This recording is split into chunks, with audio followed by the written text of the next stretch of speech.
Assalamu alaikum wa rahmatullahi wa barakatuh. Ndugu zangu, nimeona na mimi ni share mchango wangu katika kipengele cha amani ambacho kimekuwa ni gumzo la wakati tulionao, na hii ni kwa sababu kuna watu wasiothamini neema ya amani kwa sababu labda hawaelewi au kwa sababu ya maslahi mengine waliotamanishwa na watu wengine ambao hawahusiani, haiwahusu amani ya nchi yetu. Wanataka kutuharibia amani tulionayo, hii neema ya amani tulionayo. Na tumeambiwa wengine katika hawa familia zao haziko ndani ya Tanzania, na imekuwa ikizungumzwa kama vile tulionayo sio amani. Hata hiyo tafsiri ya amani inataka kupotoshwa na kubadilishwa, na nitazungumza inshallah Uislamu unatupa maelezo gani katika situation kama hii na katika mazingira kama haya. Nianze na aya ambazo zimezungumza kwamba amani ni katika neema zilizo kubwa sana, ambazo neema ambayo yani neema ya amani ambayo nyuma yake Mwenyezi Mungu Jalla waala ametaja upatikanaji wa neema ya dini, kupractice dini, kadhalika upatikanaji wa riziki na harakati za kiuchumi. Katika Qur'ani, katika surati Al-Qasas aya ya 57, yani Google aya ambazo zimetaja hili neno amani. Waqalu, walisema watu wa Maka kumwambia Mtume sallallahu alayhi wasallama, inna tabi'il huda ma'aka nutakhattaf min ardina, ikiwa tutakuamini, ikiwa tutafuata muongozo pamoja nawe, tutanyakuliwa au tutatekwa katika ardhi yetu, au tutaondoshwa katika ardhi yetu. Allah akasema, awalam numakkin lahum haraman aminan, kwani hatuja wamakinishia haram ni eneo la Makka, haramu yenye amani, yujiba ilayhi thamaratu kulli shay'in, katika hili eneo la amani inakuwa ni sababu ya kuja kwenye eneo hili matunda ya kila kitu. Matunda yanaweza kuwa ni matunda ya shambani, lakini matunda yanaweza kuwa ni almasalihi umuman, maslahi kwa ujumla yanaitwa ni matunda. Hata Kiswahili watu tunatumia neno hili, matunda ya kazi yangu, sio lazima yawe ni ya shambani. Allah subhanahu wa ta'ala akasema katika alama za amani ni kuwa wafanyabiashara wawe wafanyabiashara wa ndani ya nchi na nje ya nchi wawe wanaweza kutuletea riziki, matunda na maslahi na biashara mbalimbali kutoka nje ya nchi kuingia ndani ya nchi, kwa sababu wanahisi wana amani na nafsi zao na mali zao. Kwa hivyo Allah subhanahu wa ta'ala akatutajia kwamba katika alama za amani ni kuwa watu wengine wawe wanahisi amani na wako comfortable kuja katika eneo lenu. Awalam numakkin lahum haraman aminan yujiba ilayhi thamaratu kulli shay'in rizqan min ladunna, kuna kuja katika eneo lenye amani matunda ya kila kitu, matunda, thamaratu kulli shay'in, matunda ya kila kitu, rizqan min ladunna, hiyo ni riziki kutoka kwetu. Walakinna akthar, yani sana kusema ni riziki kutoka kwetu kupitia sababu ya amani. Walakinna aktharahum la ya'lamun, lakini wengi wa watu hawajui. Kwa hivyo Allah subhanahu wa ta'ala anasisitiza kwamba ametutajia katika aya hii, ikiwa watu wanaweza kuwa wanatoka nje ya nchi na wanaleta masalih na riziki na sababu za riziki zilizoko nje ya nchi wakaingia ndani ya nchi bila ya uoga, na ama watu wa nje ya nchi wakawa wanaweza kuingia katika nchi yenu wakaja wakafanya uwekezaji, hiyo ni alama katika au ni tafsiri katika tafsiri za amani. Tafsiri nyingine ni suala la kuwa watu wanaweza kutekeleza dini yao kwa uhuru na kwa mapana na marefu, kama alhamdulillah ilivyo katika nchi yenu, katika nchi yetu. Sababu Mwenyezi Mungu Azza wa Jalla anasema walitoa kisingizio kwamba sisi hatuwezi kukuamini wewe. Mwenyezi Mungu Azza wa Jalla akasema kwani hakuna amani? Mbona amani ipo? Kwa hivyo mtu anaweza kupractice masala ya imani. Waqalu inna tabi'il huda ma'aka nutakhattaf min ardina. Aya ya pili ni katika surati Al-Ankabuti aya ya 67.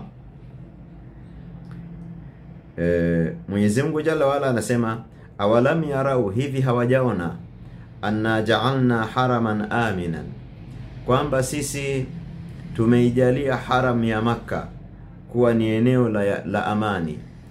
Wa yutakhattafu an-nasu min hawlihi, na watu wananyakuliwa katika maeneo mengine yaliyoko pembezoni mwao. Yani watu wanauliwa na wananyanyaswa katika maeneo ya pembezoni mwao. Kwa hivyo katika aya hii Mwenyezi Mungu Subhanahu wa Ta'ala anatuambia kwamba ukitaka kujua thamani ya amani, angalia maeneo mengine ambayo yamekosa amani. Angalia yani nchi kama vile Libya walipofanya mapinduzi na vurugu wakitaka makubwa, wameyakosa. Angalia nchi kama vile Syria, angalia nchi kama vile ya Yamani ambapo walivunja amani yao na waliasi serikali yao, wakataka kuleta mabadiliko kwa njia ya nguvu. Angalia yale ambayo yametokea, madhara makubwa sana yametokea katika nchi hizi, na Qur'ani inatuelekeza kwamba watu na waangalie, yani wale waliokosa hiyo amani walionayo, waangalie watu waliokosa utulivu kama wakwao wanafanywa nini katika maeneo yao. Mwenyezi Mungu akasema afabil batil yu'minuna wa bi ni'mati llahi hum yakfuruna, hivi wanaamini batili na wanakufuru neema ya amani ya Mwenyezi Mungu Subhanahu wa Ta'ala. Na akasema Mwenyezi Mungu Jalla Jalaluhu katika aya nyingine, liilafi Quraish ilafihim rihlata ash-shita'i was-sayf falyabudu rabb hadha al-bayt alladhi at'amahum min ju'in.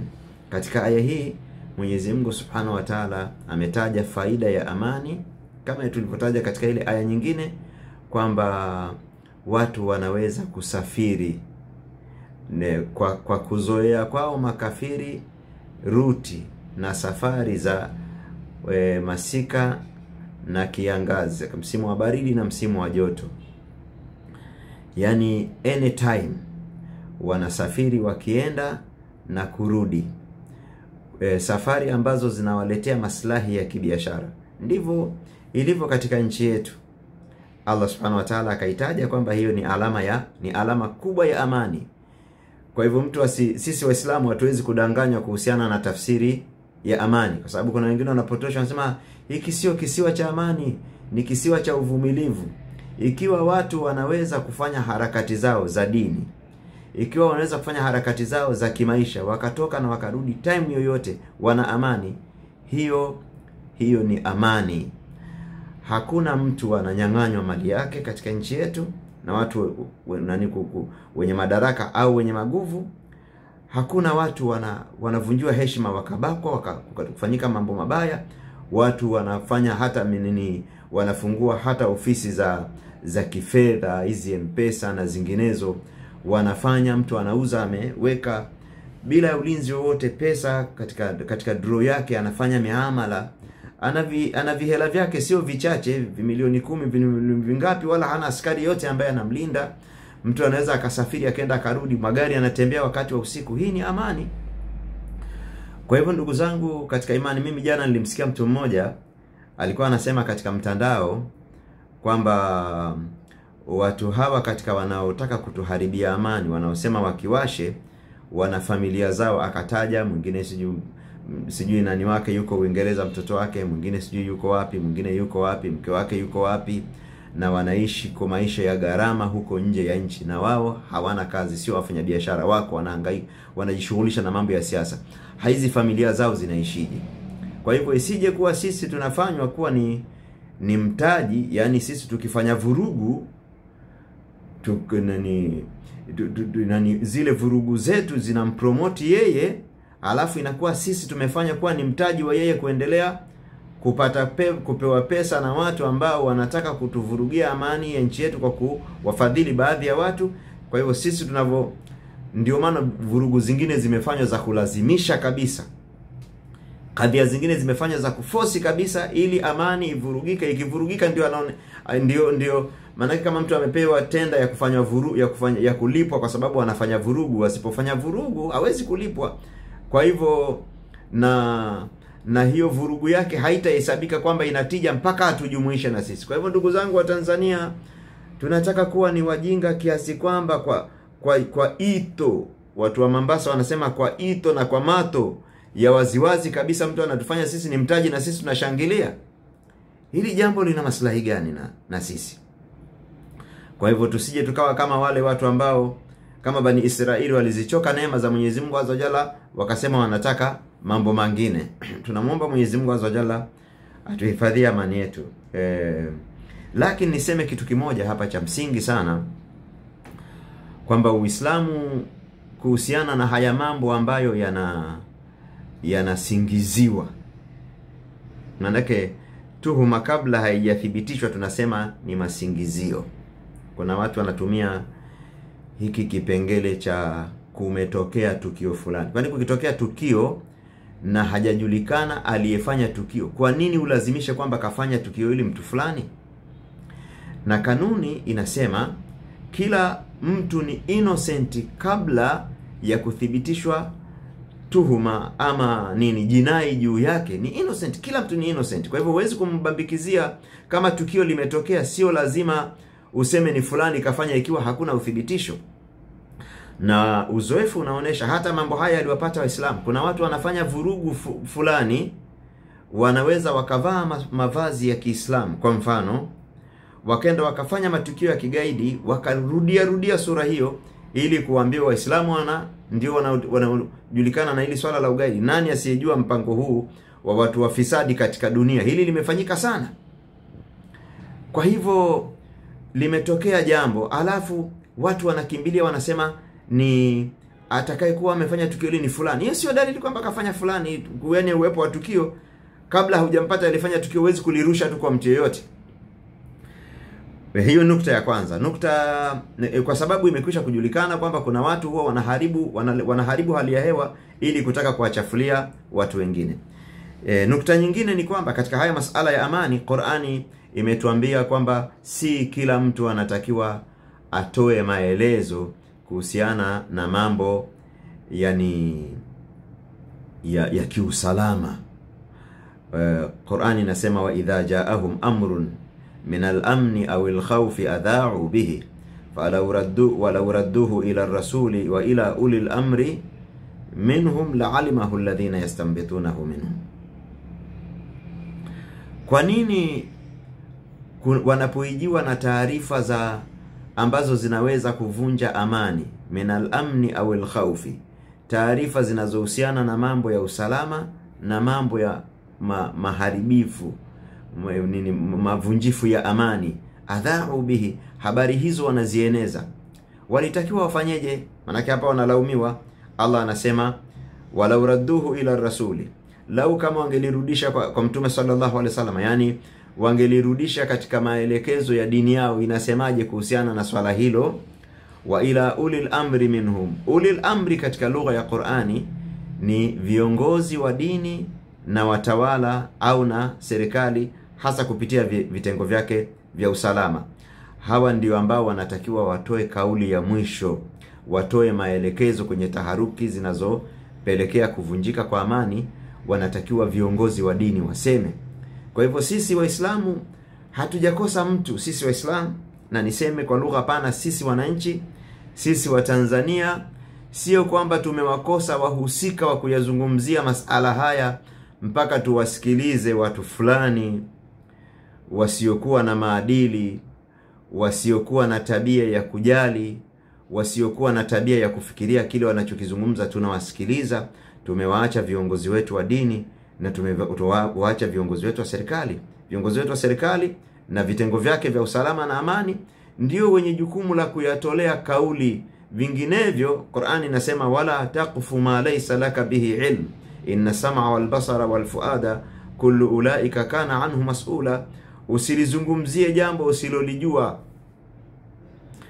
Usiseme fulani kapotea kapotezwa na fulani, fulani katekwa na fulani, kwa sababu kuna watu waharibifu wanafanyaga matukio wakiyahusisha na nini, na watu fulani au na taasisi fulani au na qismi fulani. Muislamu msimamo wake ni kwamba tuhuma mabaya kipatikana hatuhumiwi mtu mpaka upatikane uthibitisho, lakini pia kila jambo lina wasemaji wake. Sisi wananchi mmoja mmoja si watu wa kuyasemea mambo haya. Viongozi wetu wa dini lau kama tungeliwasikiliza, nazungumza viongozi wetu wa dini ya Kiislamu kwa sababu ndio ambao ninafika nao na wanazungumza nini na maanisha wale wenye kutegemea mashiko katika Qur'ani na hadithi za Mtume sallallahu alaihi wasallam na salafu na salih. Ukiangalia katika historia ya salafu salih, ya watu wema waliotangulia katika Uislamu, unakuta wamekubaliana wanawachuoni wa Kiislamu tokea zama za masahaba, tokea zama za Mtume sallallahu alaihi wasallam na masahaba, kwamba ni haramu kufanya uasi kwa serikali ambazo ziko madarakani. Ni haramu. Jambo hilo linaitwa ni ukhawariji katika dini yetu ya Kiislamu, na hiyo ni ijma na makubaliano ya wanawachuoni wote tokea zama za masahaba mpaka leo. Kwa hivyo kama wewe ni Muislamu, huwezi kuwa na msimamo. Na uasi unaweza kuwa ni wasilaha, unaweza kuwa ni kusema maneno yasiyokuwa na maana, kutukana viongozi, kudhalilisha viongozi, kushusha heshima na haiba ya serikali. Hayo ni katika mambo ya uasi, na sisi Waislamu tumekatazwa. Kwa hivyo kama mtu, nadhani viongozi wa dini katika upande wa Kiislamu sijasikia kiongozi wa dini kwa upande wa Kiislamu akishadidia na kuchochea haya mambo. Kwa hivyo Muislamu asishiriki katika kushare taarifa mbaya zinazopelekea kuvunjika kwa amani. Jambo lenyewe ni kubwa. Nadhani ama najiona sitoshi kulisemea kwa mapana yake na marefu yake, lakini huu ni mchango wangu mdogo kuhusiana na hili suala la amani la nchi yetu ambayo sisi tunaishi ndani yake pamoja na watoto wetu na familia zetu. Kukitokea vurugu, itakuwa hakuna mihadhara wala darasa wala shule wala heshima ya watu wala hifadhi ya mali za watu. Damu za watu zitakuwa ni hadar, zitakuwa hazina thamani, hazina kima. Damu zitamwagika kwa bei rahisi, mali zitaporwa. Na haya maandamano, ndugu zangu katika imani, wadau wake huwa ni majambazi na waizi na watu kwa hivyo yakianzishwa huwezi kuyadhibiti. Wataingia katika msafara waliokuwemo na wasiokuwemo, na yakianza kuharibika mambo, wewe mwenyewe ambaye unasema unaongoza maandamano huwezi kulidhibiti jambo hilo. Kwa hivyo sisi hatujachoka amani na neema tulionayo, na tunawaheshimu viongozi wetu. Tunamuomba Mwenyezi Mungu Azza wa Jalla awape hikma, awape washauri walio wazuri, awaongoze katika fikra ambayo ni nzuri, tupite salama katika huu uchaguzi mkuu. Wa sallallahu wasallama wa baraka ala nabiyina Muhammadin wa ala alihi wa sahbihi ajma'in, walhamdulillahi rabbil alamin.